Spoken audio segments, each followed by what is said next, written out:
আপনি কি সংস্কার আগে যাচ্ছেন না নির্বাচন আগে যাচ্ছেন? আগে সংস্কার। কেন? নির্বাচন আবার যদি সংস্কার ছাড়া হয় তাহলে আবার তো নির্বাচন হলো কি? আমি যদি ময়লা পরিষ্কার না করে যদি আমার কাজটা শুরু করি তাহলে ময়লা তো দুর্গন্ধ ছড়াবেই। আমাকে তো আগে আমার ময়লাটা পরিষ্কার করতে হবে, তারপর আমার সবকিছু গুছিয়ে রাখতে হবে, তাহলে আমার আর জিনিসপত্রগুলো ময়লা হবে না। আমি একজন সাংসারিক, একজন সংসার হিসেবে আমি দেশবাসীকে এটাই বলতে চাই, আগে আমাদের দেশে সংস্কার খুবই দরকার। সংস্কার হয়ে গেলে আমরা নির্বাচন দেওয়ার মতো আমরা নাগরিক আমাদের অধিকারটা পাবো। এতদিন যে অধিকার আমরা পাইনি, ইনশাআল্লাহ যদি সংস্কার সম্ভব হয় আল্লাহ রাব্বুল আলামিনের ইয়েতে, তাহলে আমরা সেই ইয়েটা পাবো, আমাদের অধিকারটা পাবো ভোট দেওয়ার। সংস্কার বাদ দিয়ে নির্বাচন যেমন সম্ভব না, আবার নির্বাচন বাদ দিয়ে সংস্কার সম্ভব না। একটা গণতান্ত্রিক দেশে নির্বাচন হবে, এটা খুব বেশি অবভিয়াস। যাতে আমার জুলাই অভ্যুত্থানের আকাঙ্ক্ষাটা ধারণ হইলো, আবার আমার হচ্ছে সংস্কারটা যেমন হইলো, আবার গণতান্ত্রিক পরিবেশ আনার জন্য নির্বাচনটাও হয়ে গেল। এই সরকারটাই আসলে লংগেভিটি করার দরকার, বা তাকে আসলে দীর্ঘায়িত করার দরকার। এই সরকারটাকে আমাদের আরো কয়েক বছর বা আরো যদি যতটুকু সম্ভব হয়, সংস্কার যতদিন না হয়, প্রপার সংস্কার যতদিন না হবে, ততদিন যাতে করে তিনি ক্ষমতা থাকতে পারেন, বা এই সরকারটা যাতে ক্ষমতা থাকে। আমি আগে সংস্কার চাই। কেন সংস্কার চাচ্ছেন? কারণ ডক্টর ইউনূস যেভাবে দেশটা চালাইতেছে খুবই ভালো লাগতেছে, কত সুন্দর ভাবে আমরা উপভোগ করতেছি, কোনো যায় ঝামেলা নাই, কোনো কিছু নাই। এই কারণে আগে সংস্কার, তারপরে নির্বাচন। আপনি কি সংস্কার আগে যাচ্ছেন না নির্বাচন আগে যাচ্ছেন? আসলে আমি বলি, দেশের যে ফ্যাসিবাদী সরকার পতনের পর থেকে দেশের যে আর্থসামাজিক যে অবস্থা বর্তমান, সেই অবস্থার পরিপ্রেক্ষিতে ইতিপূর্বে আমরা দেখেছি গণউত্থানের ফলে যে সরকার নির্বাচনের পরে যে আমরা যে গণউত্থান যে ম্যান্ডেট নিয়ে হয়েছে, ওই ম্যান্ডেট কিন্তু আমরা অর্জন করতে পারিনি। তাই আমি বিশ্বাস করি সংস্কার আগে হওয়া উচিত, তারপরে নির্বাচন হওয়া উচিত। আগে সংস্কার তারপরে নির্বাচন। 5 বছর তো লাগবে না, যে কয় বছর লাগে যত দ্রুত সম্ভব সংস্কার করে নির্বাচন দিতে হবে। সংস্কার বাদে নির্বাচন হলে আগের মতো যে লাউ সে কত হবে।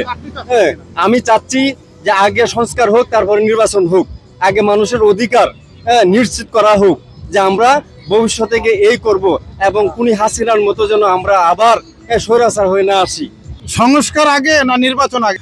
জি, আমার মতে যেটা মনে হয় যে সংস্কারটাই আগে, মানে এখন যে প্রেক্ষাপট দেখা যাচ্ছে, সংস্কারটাই আসলে, সংস্কার যদি না হয় তাহলে আসলে এই 24-এর যে আন্দোলন বা জনগণের যে মনের আকাঙ্ক্ষা, সেই সংস্কারটাই সেইটাই ব্যর্থ হয়ে যাবে। সেই 24-এর প্রেক্ষাপটটাই ব্যর্থ হয়ে যাবে যদি আমরা সংস্কার না করতে পারি।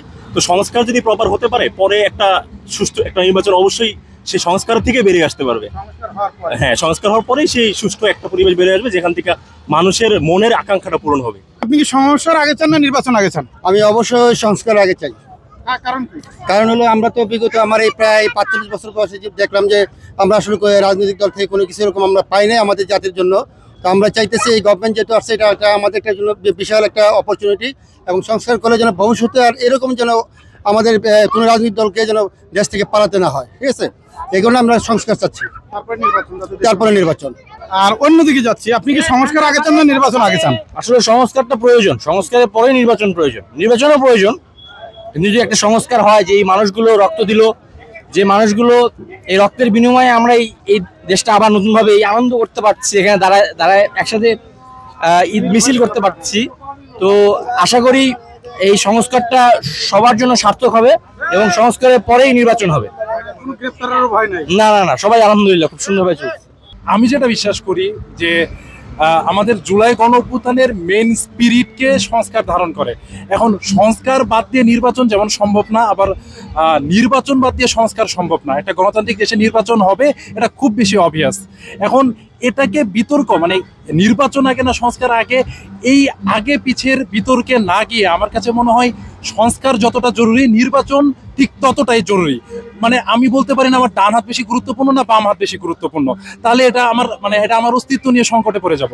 তো আমার কাছে মনে হয় জুলাই অভ্যুত্থানকে ধারণ করার জন্য সংস্কার দরকার, এবং দেশের গণতন্ত্রকে টিকিয়ে রাখার জন্য নির্বাচন দরকার।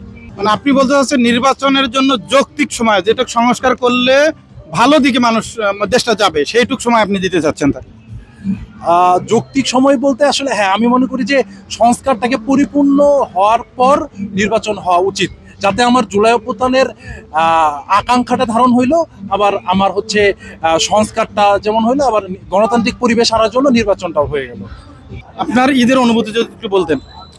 ভাই, আমার বয়স 30 বছর, আলহামদুলিল্লাহ। আমি ছোটবেলা থেকেই ঢাকা, কিন্তু এই বছরের মতো এইরকম ঈদ আমি কখনো এতটা আনন্দ পাইনি। আলহামদুলিল্লাহ খুব আনন্দ করতেছি।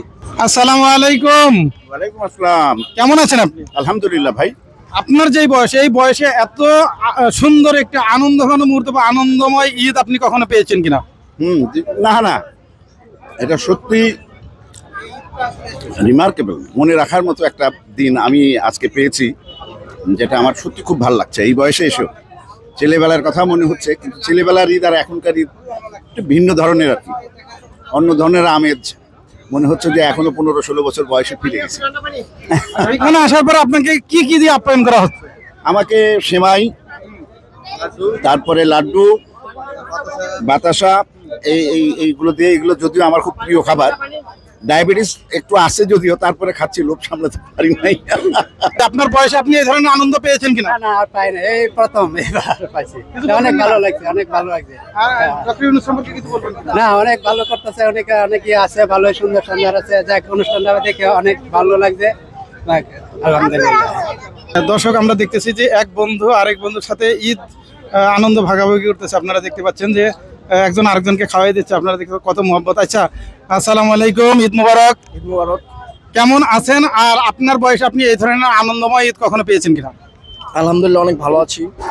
আর না, আমি আগে কখনো এভাবে মানে এরকম ভাবে কখনো আমি ঈদ পাইনি, এই আমার প্রথম। আর খুবই ভালো লাগতেছে, মানে ঈদের নামাজ পড়ার পরে এদিকে আসছি। এত সুন্দর আয়োজন, ঢাকা দক্ষিণ সিটি কর্পোরেশনকে অনেক অনেক ধন্যবাদ। একটা কনসার্ট আয়োজন করছি, খুবই এনজয় করছি, অনেক ভালো লাগতেছে, অনেক বেশি ভালো লাগতেছে।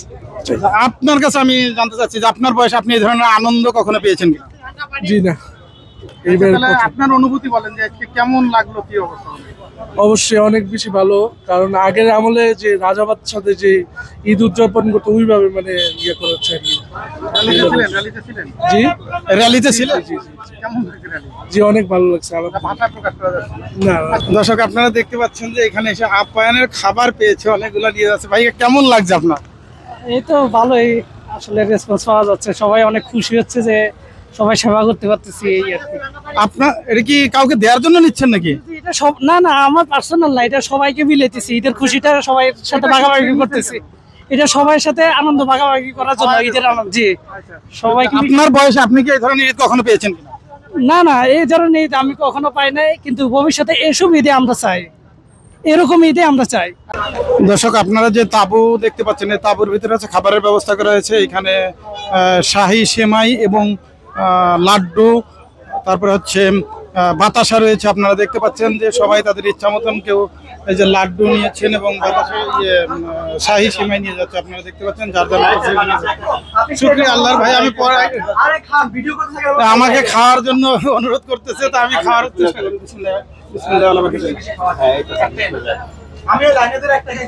আমি কথা বলবো কিভাবে?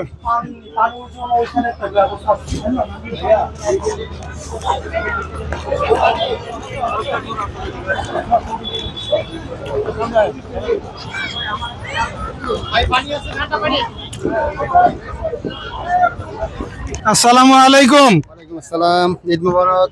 ঈদ মুবারক। আপনার বয়স, আপনি এই ধরনের আনন্দঘন মুহূর্তে কোনো ঈদ পেয়েছেন কিনা? না, এটাই প্রথম। এবং প্রথমে আমি ধন্যবাদ জানাচ্ছি বর্তমান ইন্টারিম গভর্নমেন্টকে এবং সেই সঙ্গে এই ঢাকা উত্তর সিটি কর্পোরেশনকে এরকম একটা সুন্দর একটা অনুষ্ঠান আয়োজনের জন্য।